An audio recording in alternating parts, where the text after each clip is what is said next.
কিন্তু বোঝা যায় কি তার অন্যায়ের সামান্যতম বাধা দিলে কি হয়?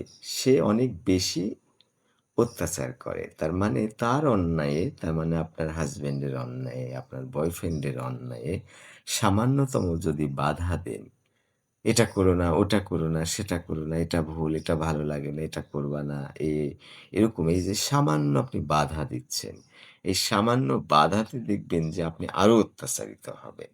তাই বলছি যে তার অন্যায়ে সামান্যতম বাধা দিয়ে যত বেশি অত্যাচারিত হয়েছেন, সে তত বেশি বড় নার্সিসিস্ট।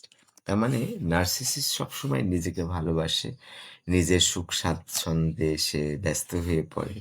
নিজের ভালো লাগা তার কাছে সবসময় গুরুত্বপূর্ণ।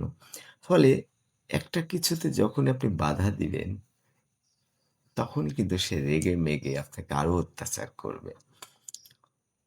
তাই বলছি যে, তার অন্যায়ে সামান্যতম বাধা দিয়ে যত বেশি অত্যাচারিত হয়েছেন, সে তত বেশি বড় নার্সিসিস্ট।